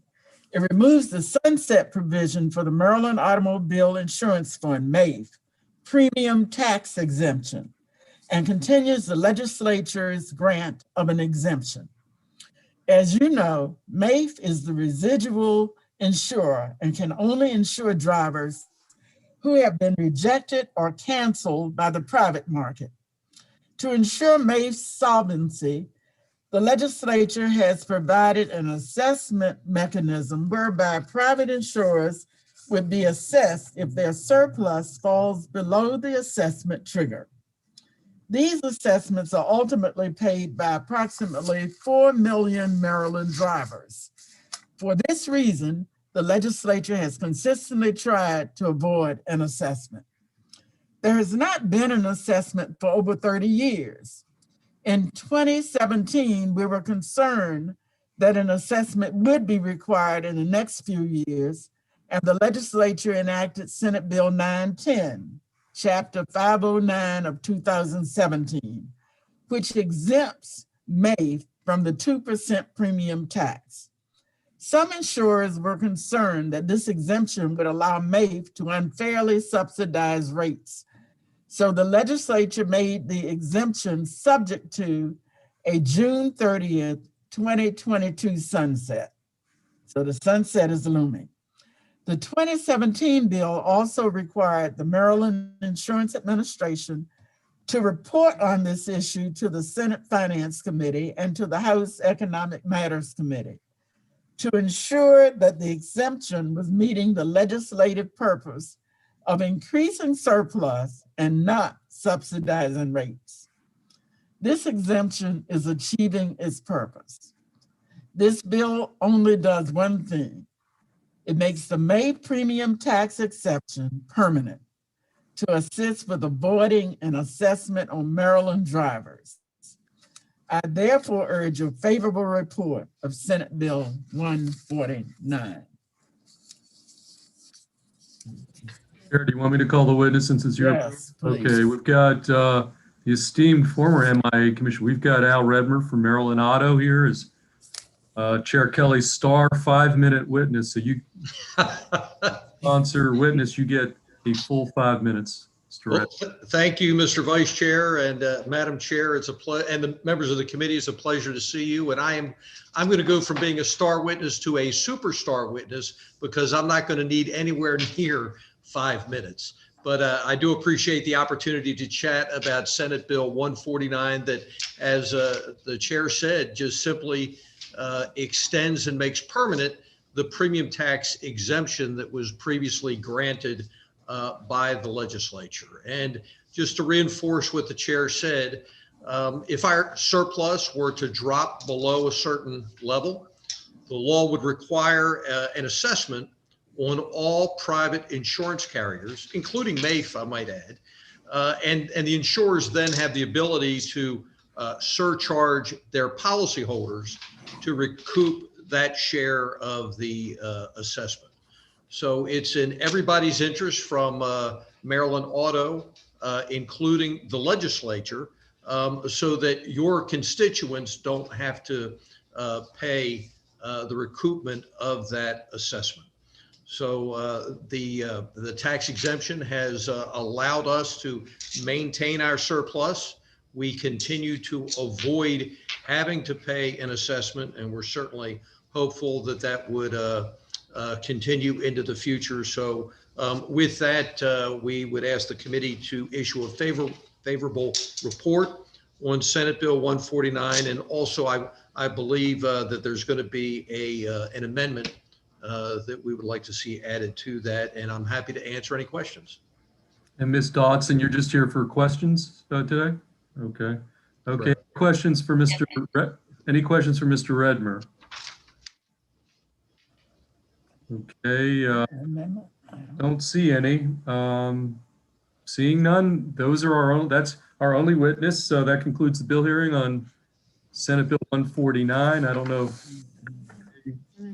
Thanks a lot. The only person who's, oh, we can take Senator Roosevelt. Okay, Senator Roosevelt has arrived. I thought, no. They said he was here. Okay, or he has not, or we thought he had. Okay, we're going next to Senator Augustine, Senate Bill 393. And 16. Oh, we got it wrong. All right, we're gonna get it straight. He's got so many bills today. Okay, we're doing his Senate Bill 16.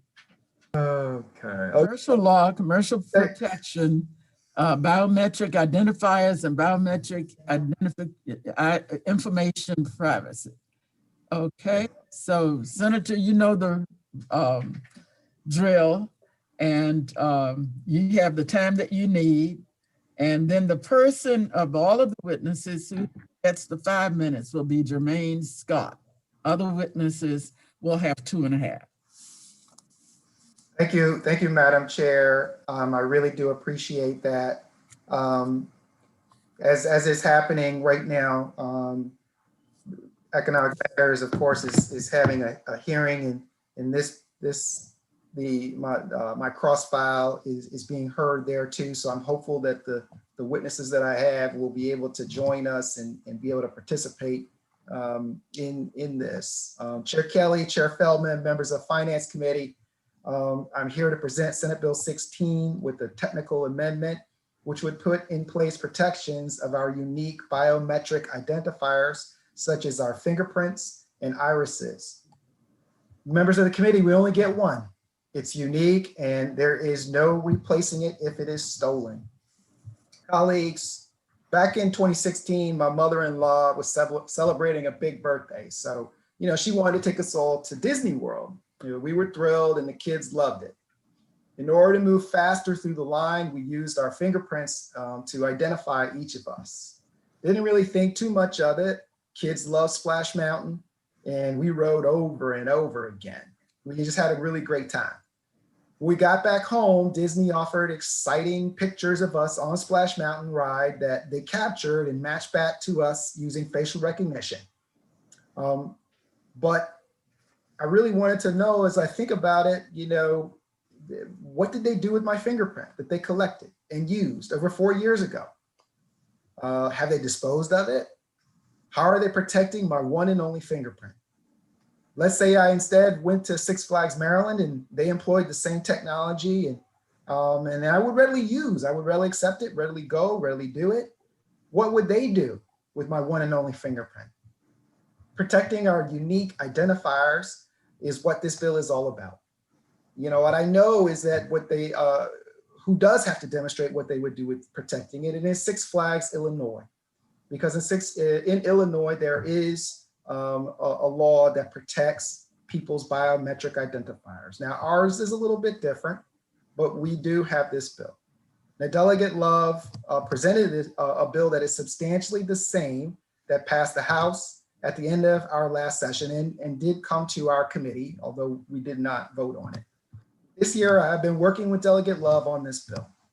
We also invited all previous participants from last year's deliberations to participate in a stakeholder meeting during the interim. Unfortunately, I had a bad email address for our Comcast stakeholders, and I'll take the blame for that, and they weren't able to participate, but we did have a cross-section of proponents and opponents. At my request, the bill no longer contains the requirement that a company obtain written consent prior to collecting the biometric identifier. Now, this should alleviate a concern that we heard with regard to acquisition of biometric information while putting the focus only on what happens once the company has the identifier. And in the interest of protecting these unique identifiers, we also addressed the concern of the Consumer Protection Division of the Attorney General's Office with a sponsor amendment to alleviate a concern relating to the provision regarding consent to sell or otherwise disclose the data that may have resulted in consumers unknowingly giving blanket consent to disclose via provision that may be buried deep in the terms of a service agreement. So what the bill provides, the bill provides that if a company collects biometric identifiers like Disney did with my fingerprint, the company must have guidelines for retention and destruction. And it must follow those guidelines. A company may not sell or profit from this information. A company may not disclose this information unless it receives consent or the disclosure is necessary to complete a financial transaction as required by law or is required by a subpoena. And a company must destroy the biometric identifiers within a certain period of time when the initial purpose for collecting them has been satisfied or 3 years after the last interaction with the individual. Biometric identifiers are unique. They aren't like a social security number. If someone gets your social security number and steals your identity, it's awful experience that you have to work through to restore it. But you can get a new social security number. You cannot get a new fingerprint. You cannot get a new iris. And second, I want you all to think about that we're not saying that they cannot collect this information, as I mentioned above. We're only putting guardrails around when they do collect that information, that we make sure that they don't sell them, they keep them safe, and if they get them for that one-time transaction, destroy them afterward. Finally, you will probably hear from opponents because they've talked to us about this, about being sued by people whose biometrics have been misused, and said that they would prefer, instead of a person suing, having a private right of action, that the Attorney General's office handle this. They cite the Illinois biometric law in this discussion. And colleagues, I have been asking these folks for months for information on these cases. And to my dismay, information was emailed to us this morning at 10, but that notwithstanding, I will readily review it. What we did find in our own research when we were looking into this is that most of the cases have had to do with the written consent clause that differentiates what we are proposing here from what is in the Illinois law. So by removing that from our bill, although I will continue to review it, I do believe it will have alleviated a significant amount of the lawsuits that have transpired based on the Illinois statute. It's not our intent of this legislation to stifle innovation or generate lawsuits, but rather just to protect consumers. Further, we've spoken to the Attorney General's office and they are short on funding and capacity. But colleagues, the bottom line is that if a company sells my fingerprint and someone uses it, I should be able to hold that company accountable for that. In conclusion, there are rules governing the use of biometric identifiers despite the explosion of technology gathering them.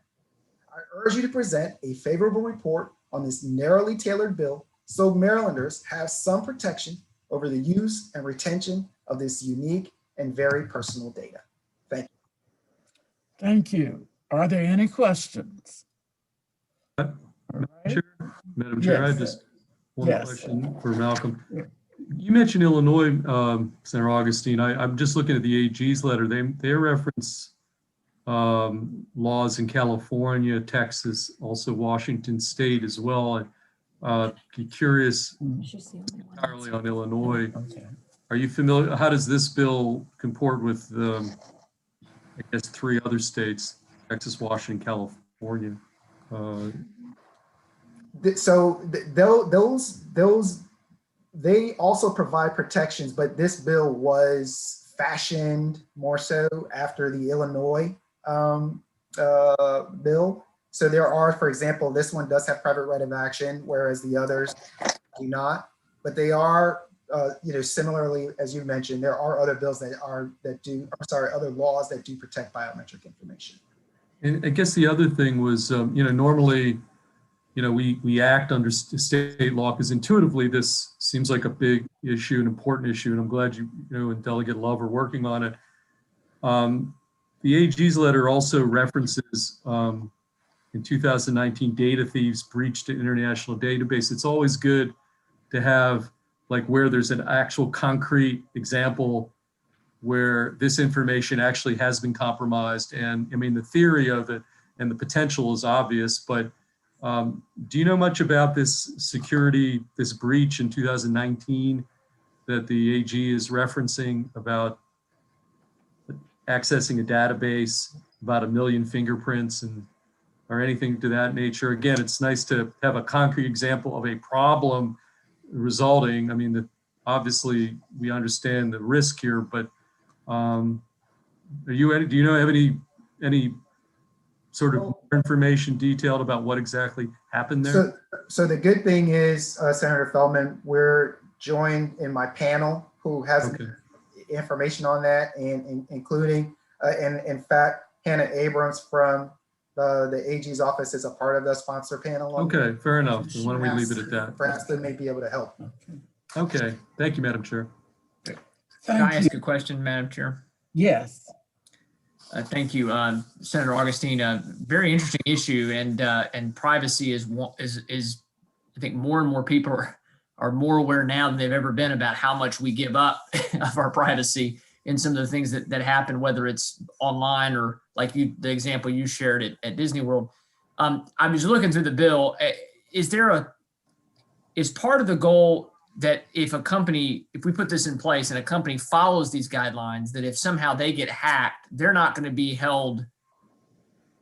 We're not trying to hold somebody responsible if they're following proper guidelines and they get hacked, or is that part of the goal, or is that not really part of what this bill is? I was just trying to read through it. Yeah, no, I think that's right. I mean, we're just trying to provide a framework to make sure that that we do have the plan in place, right? That's there, and that they are providing those protections that are at or exceed other protections that they have for this information. But we are also adding on though that there is a time certain after which they should, get rid of. They should dispose. They should properly dispose of this information. We are saying that they do need to do that though. And in one of the letters I got from one of the coalitions, and I think you're referencing it, we got it this morning, they talked about maybe not about security, some issues with security and the Illinois bill being outdated. I assume that was what you were referring to, that you want to look through and see. Yes. They're talking Yes, about. Senator. Yeah, obviously, when you get something, the hearing, it's hard to, yeah, got it. It's a little tough. It's a little tough. Understood. Thank you. Okay.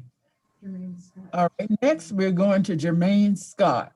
I think Senator Kramer had his hand up, Madam Chair. I'm sorry. Okay, who did? Oh, Senator Kramer. Thank you.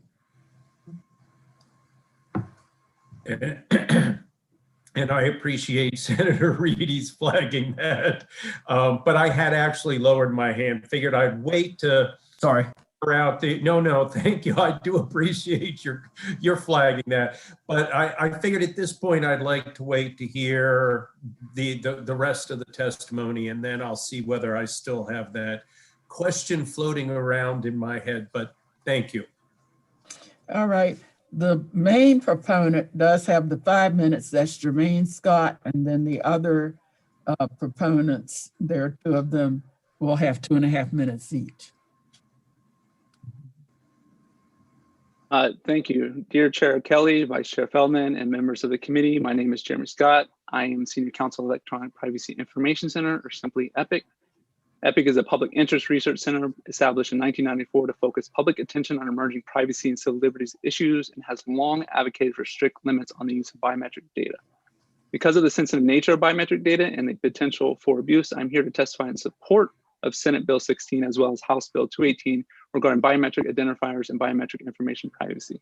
The passage of these bills will be an important step toward protecting the privacy of Marylanders.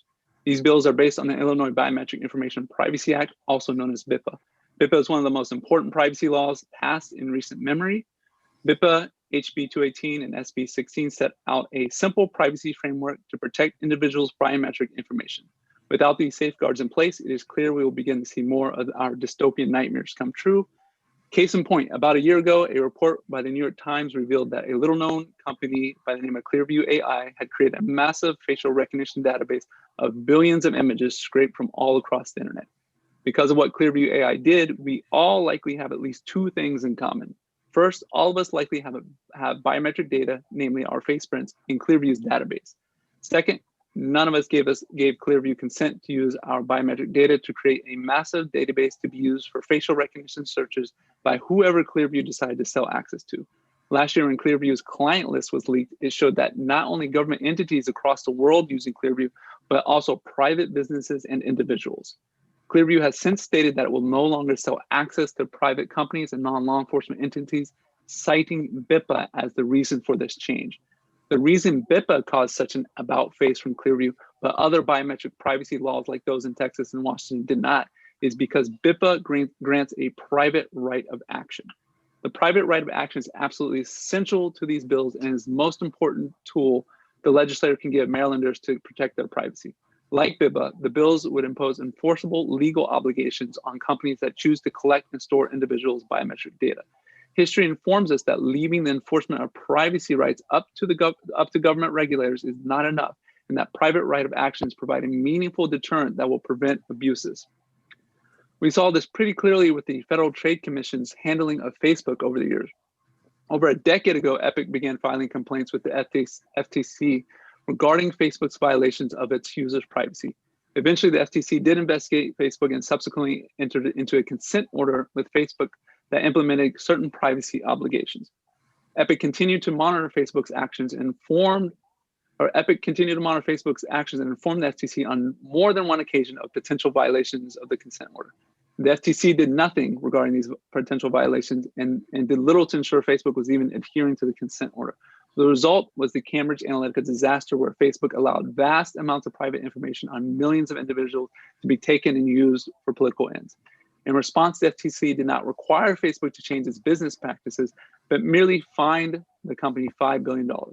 No doubt that is a lot of money, but as if to indicate what the fine really meant to Facebook, immediately after the FTC announced the $5 billion fine, Facebook's share price rose 2%, increasing the company's value by $10 billion. It was merely the cost of doing business.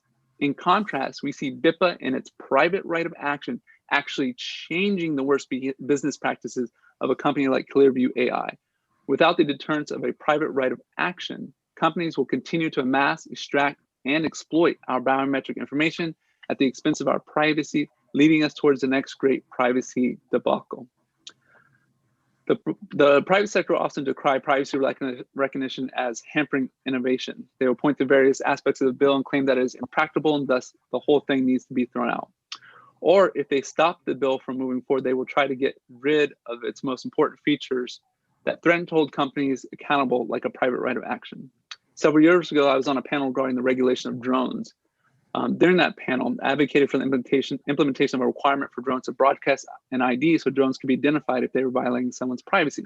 And then the owner of that drone could be held accountable. As an individual on that panel who represented one of the largest consumer drone makers decried the idea as something that would stifle the innovation of the emerging drone market and be a huge burden on the industry. Fast forward several years and Congress passes legislation to require the FAA to implement drone ID requirement. And with this pending requirement, all of a sudden, the company was able to easily implement a drone ID into their drones with merely a software update. With the requirement, they got real innovative real quick in order to try to head off the FAA's regulation of their drones.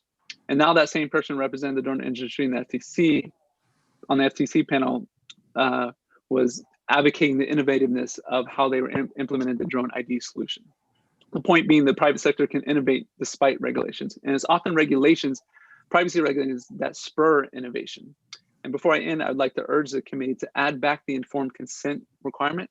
Though notice and consent reasons are not sufficient to protect privacy, the consent provision does prove or has proven to be effective in Illinois because it is so easy to enforce. Thank you for your time today. I'd be happy to answer any questions. Thank you. Senator Kramer has a question. Thank you, Madam Chair. That just goes to show that good things come to those who wait, because my question for Senator Augustine was going to be, without a private right of action, what is the incentive for any company to take the necessary precautions to ensure that the information is protected? And I think, Mr. Scott, you just clarified that for the committee, that in fact, without the private right of action, we have a paper tiger, and it has no teeth. And I appreciate your comments and your sharing that with the committee. Thank you, Madam Chair. Thank you. Are there other questions? Okay. Pamela Dixon. Chair Kelly and Vice Chair Feldman and members of the committee, thank you. It is a pleasure to be here with you today. I'm Pam Dixon. I'm the founder and executive director of the World Privacy Forum. I'm here as an expert. I have substantive knowledge and experience in privacy and biometrics and identity systems in the US and in global jurisdictions. I try to think of what would be the most helpful for me to share with you, and I've come up with 3 points for you, although I'm happy to share more. But first, I want to give you a really good idea of the size of the biometrics industry and how it's changing. So first, around 2014, there was approximately $7 billion worth of economic activity in the sector. But as of 2021, that is now shot up to $44 billion. This is a market that is growing exponentially. Now, currently Asia has the bulk of the market, but the fastest growing jurisdiction that is implementing biometrics is the United States. So we're advancing in this field rapidly and quickly. Okay. The second thing is that the composition of how biometrics are being used is quite different. In 2010, the majority of biometrics, in fact, only 2% of biometrics at all were consumer facing or utilized for consumer purposes. It was 90+% industrial and law enforcement. But today, amazingly, that has completely flipped. Today, as of 2021, 70% of the use of biometrics today is either consumer facing or for consumer purposes, such as either retail, or that's also inclusive of education and healthcare, et cetera. So biometrics are very, very differently used today than they were 10 years ago. And that's a really important point because there's not really regulation in the US that would protect these new consumer uses. And then finally, my third point is that biometrics are extraordinarily complex and nuanced. This Zoom background is a good picture of the way biometrics work. They work as an ecosystem. There's face recognition, there's iris, there's behavioral biometrics, there's voice. There are many types of biometrics and they function in many meaningful ways as a unit. If consent is the only thing that protects us from biometrics or notice and choice, it's not enough because we need to have quality assurance. Biometrics are math, they are not magic. Each type of biometric in the ecosystem has some kind of error. For example, iris has certain errors that are well known. Face has certain very significant bias in terms of race, gender, and age errors that are well known. And there has to be a way to address each of these types of errors within a bundle of legislation. And that is why I sent the written testimony. It's actually a discussion paper about how to really individuate how to protect each kind of biometric. We really need quality assurance. We need NIST testing for each type of biometric. We need certification. We should not have unsafe products on the market today. And with 70% consumer usage, this is a consumer safety issue. And I think we really need to have quality assurances put in place for this industry. And I am happy to take your questions and thank you for your work on this issue. Thank you. Are there any questions? Okay, we're going finally to Pamela Dixon. Oh, that was me. I'm sorry, to Hannah Abrams, sorry. Madam Chair, Still here. Chair, I'm trying to, I tried to text Hannah. She's testifying right now on an MPIPA bill in the House. So I was trying to see if she would be able to make it, but it looks like doesn't look like she's going to be able to make it. And if you would like, maybe you could get a copy of her written testimony that could be added to the rest. Yes, ma'am. She did submit her written testimony from many people, more than we can listen to. Yeah, and she submitted her written testimony. So, you know, definitely that's already there. So thank you, Madam Chair. I appreciate it. Thank you. We're going next to Senate Bill 184, Senator McCray, Maryland Transit Administration. Reduce fare program for opioid treatment program patients, program requirements. Thank you, Madam Chair, and thank you for Mr. Vice Chair and all members of the committee. I appreciate you all having indulging me in reference to this issue, just in reference to our behavioral health program. Just this last previous session, you all did some phenomenal work around making sure that those behavioral health programs could be able to have access to pass out bus passes at their respective clinics. I think that that was a great opportunity for our behavioral health organizations, but I just had one piece that I would just like to see if you all could address for me in Senate Bill 184. That's just taking in consideration that we do have good actors and the good actors should be rewarded. But when we think about those bad actors, and that's what Senate Bill 184, when we're talking about this program, it basically says that those actors that had some form of a settlement agreement or some type of disciplinary action taken against them, that they should not receive that same type of reward. We should be thinking about that because these are taxpayer dollars that we're indulging in these other organizations even more at a greater piece of it. So this would just remove that opportunity from those organizations that fit certain criterias and pieces of it. Madam Chair, to say that I also had an amendment that was being offered up. I talked with some behavioral health organizations, and there were some pieces where they felt as though this was may have been a little bit overreaching and overbroad. So I had amendment number 743622 /1 that basically removes number criteria 2 and 3. And just so that everyone's familiar, there are five criterias that if someone had a license suspension or revocation, that they would not be able to participate in this program. The one that I would like to remove is the imposition of sanctions, including a direct plan or correction, and the issuance of a notice deficiency. It was instructed to me that a number of our organizations may receive deficiencies or corrective actions. So I did not want to penalize the whole entire group, but I did want to think about those. The two that I would also like to leave in, including number 1, is number 4 and 5. Approval of a settlement agreement establishing specific conditions for continued program operations and an appropriation for receivership. And the one, number 4, I wanted to bring to your attention because I put in my testimony a settlement agreement, MDH, Maryland Department of Health, and an organization in my district. So an organization in my district actually had heinous acts such as making people wait in line so that they will violate HIPAA, and people actually saw that they were participating in a behavioral organization when that should not exist. The ratios was a certain condition, but I won't belabor you with a number of the talking points, but on the 6-page settlement agreement, it will talk about the 6 criteria that needed to be met for them to continue in some form of operation. Let me be clear, that settlement agreement was because this organization was not responsive to our secretary of MDH, was not responsive to the Attorney General's office. A settlement agreement is not something that folks take lightly.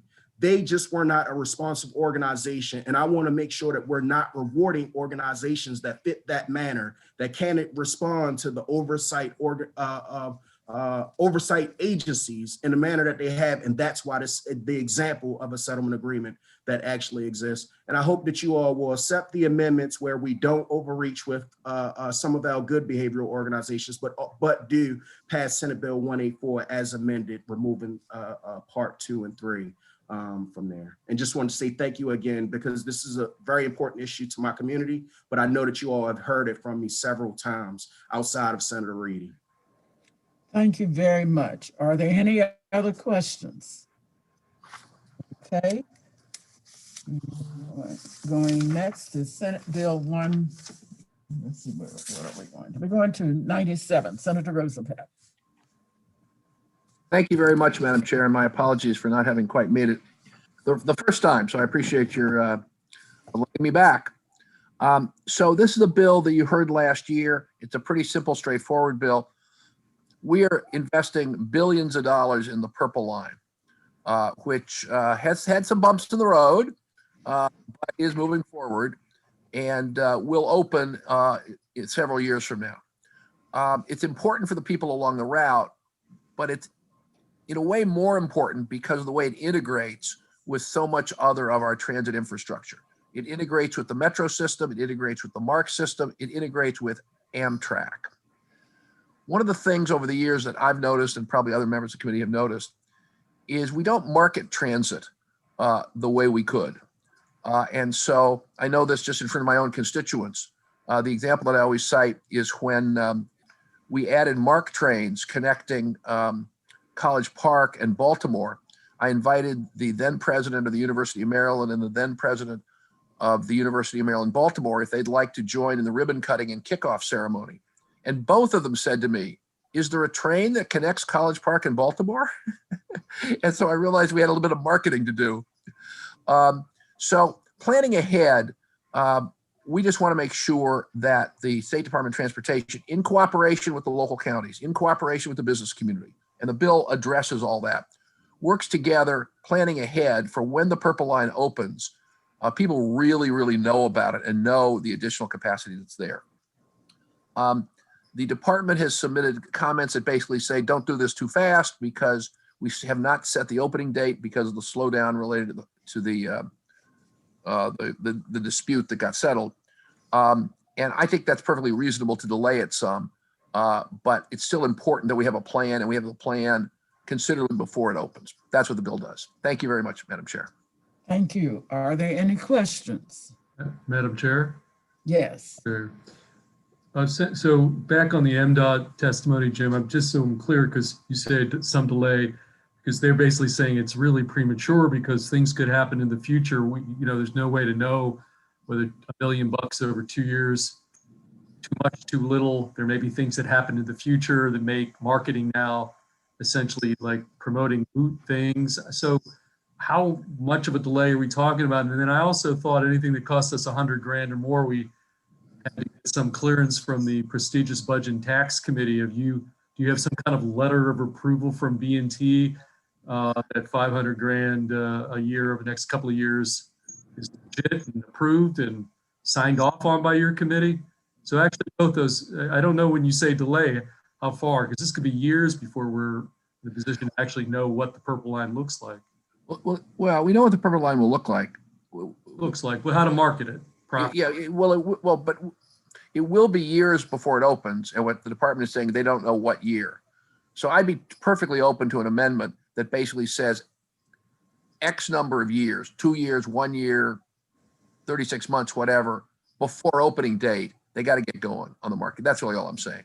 That's why I'm flexible on it. I mean, I take their point. It's a very fair point. What I don't want to happen is it's get forgotten, and then all of a sudden we're here 3 years from now and it's opening, and there's been no effort into this. And that's my experience in previous transit projects. Is it building it takes all the energy and they forget about letting anybody know about it. Okay, fair enough. Thank you very much. I mean, on the cost issue, because it's come from the Transportation Trust Fund, wouldn't be subject to B&T signing off on it. Is that because no? That's a fair question. I'd be happy to work with you on this, Senator. Okay, thank you, Madam Chair. Thanks a lot. Are there any other questions? All right, that ends the testimony on that bill. That ends our bill hearing. Okay, and this ends our bill hearing. Colleagues, I started to look at our bill hearing schedule and realized that every time we work to expand it sufficiently so we can get our work done, somebody else was jumping in line ahead of us. We were down to just maybe about 45 minutes on Friday mornings before we go to the floor. So we are going to begin starting next week having